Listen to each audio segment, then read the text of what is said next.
Our top focus on World DNA, Shivin. There have been growing disagreements between the Israeli Prime Minister Benjamin Netanyahu and the Israeli military. Well, in the latest, Resha, according to reports, Netanyahu has criticized plans by military to implement daily tactical pauses of 11 hours in fighting along the main roads in Gaza. And the move was aimed to facilitate aid deliveries into the Palestinian enclave. The military has said that normal operations will continue in Rafah, the main focus of its operation in southern Gaza, where 8 soldiers were killed on Saturday. On Sunday, 11 funerals were held throughout Israel for Israeli Defense Forces personnel who lost their lives in 3 different fighting incidents in the Gaza Strip over the weekend. Most of the killed soldiers laid to rest on Sunday were killed in a blast in Rafah on Saturday morning in what marked the deadliest incident for the IDF in the Strip since January.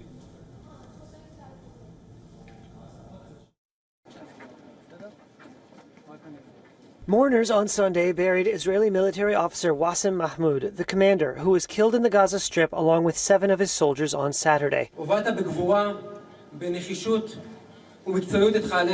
the funeral, an officer said Mahmoud led his soldiers, quote, with bravery, determination and professionalism. Mahmoud was a member of Israel's Druze minority, a sect whose faith draws its roots from Islam. The Israeli military said Mahmoud and his squad were traveling inside an armored personnel carrier in a convoy of vehicles in the southern city of Rafah on Saturday. Here's Army spokesperson Daniel Hagari. According to the information we have, at this point a strong explosion occurred in one of the engineering vehicles in the convoy, apparently caused by an explosive device planted in the area or as a result of an anti-tank missile being fired. Inside the armoured carrier were the 8 fighters who were killed. The armed wing of the Hamas militant group said the vehicle had been trapped in a prepared minefield. Israeli Prime Minister Benjamin Netanyahu on Sunday called the casualties, quote, another heartbreaking price in our just war for the defense of our homeland. And he pledged again to stick with his military objectives, the destruction of the Hamas militant group and the return of all Israeli hostages held in Gaza.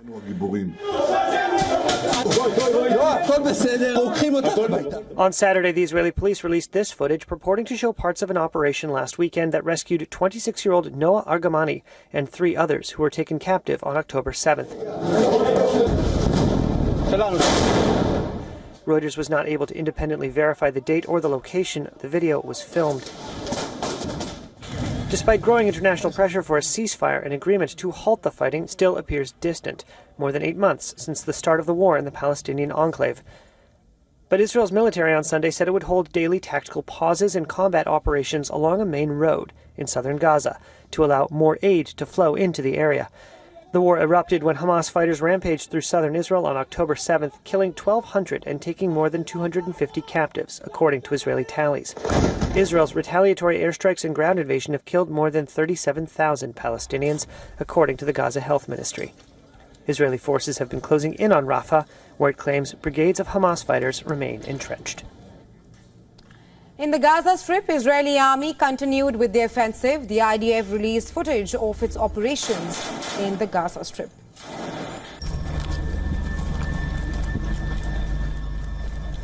Now, according to the Palestinian Health Authority, the Israeli troops shot dead a Palestinian teenager in the West Bank after troops opened fire during a raid. Meanwhile, amid the intensified cross-border fighting between Israel and Lebanon, the Israeli military spokesperson Daniel Hagari said that Hezbollah's increasing aggression is bringing Israel to the brink of a wider escalation.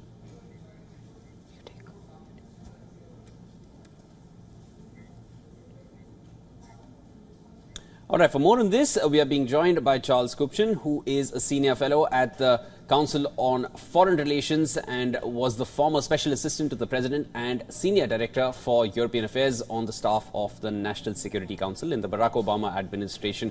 Mr. Kupchan, always a pleasure having you right here on DNA with us. I wanted to understand from you, among all the rifts we've seen emerging within Israel, is the growing rift between the Israeli leadership and the military perhaps the most concerning for Israel, given the war at the moment?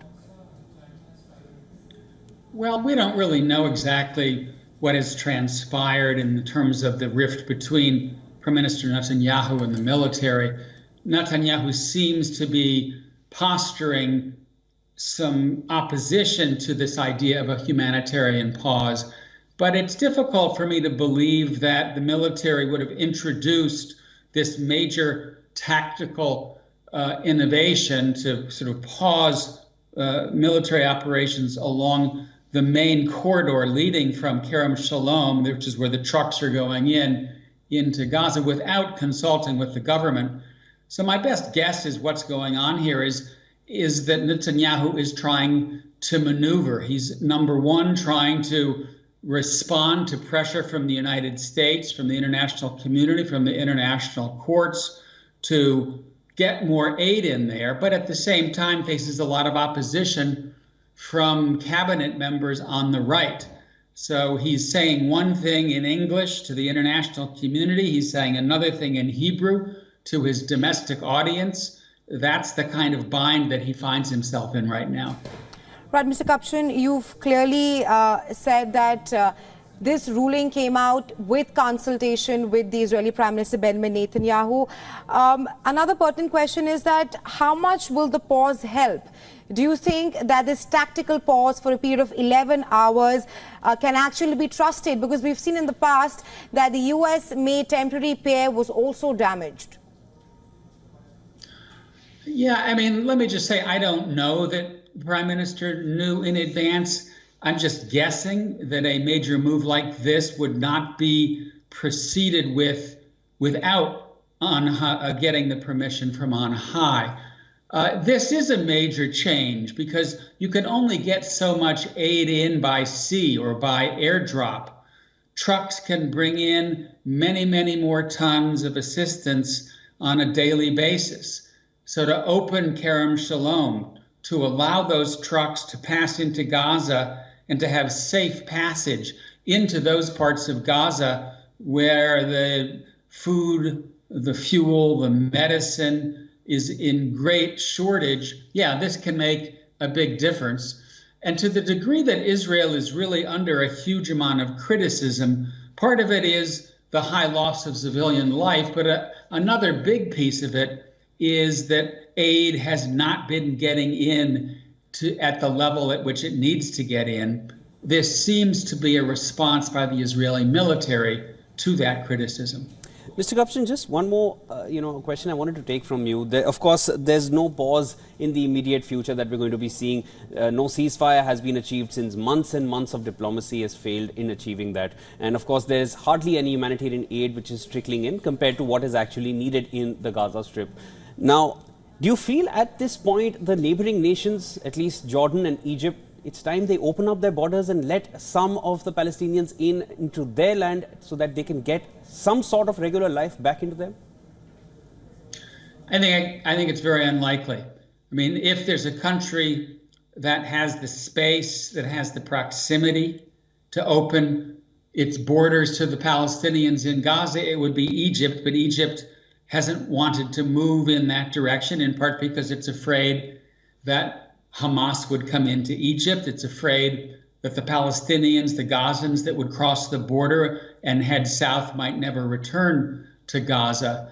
One other thing that I think may be at play here is that the Israelis have been prosecuting the operation in Rafah for several weeks now. And it may be that the military is finding that it is able to make significant progress, that it is degrading the positions that Hamas has in south, in and around Rafah.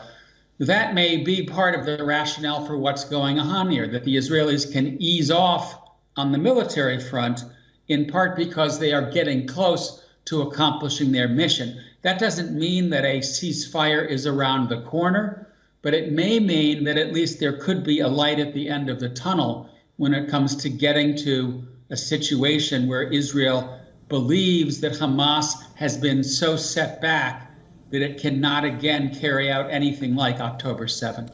Definitely a light at the end of the tunnel is definitely one that everyone is hoping for at the moment in any form as of now. Thank you so much for joining in. That was Charles Kupchan joining us from Washington, D.C. Always a pleasure having you here on World DNA with us, sir.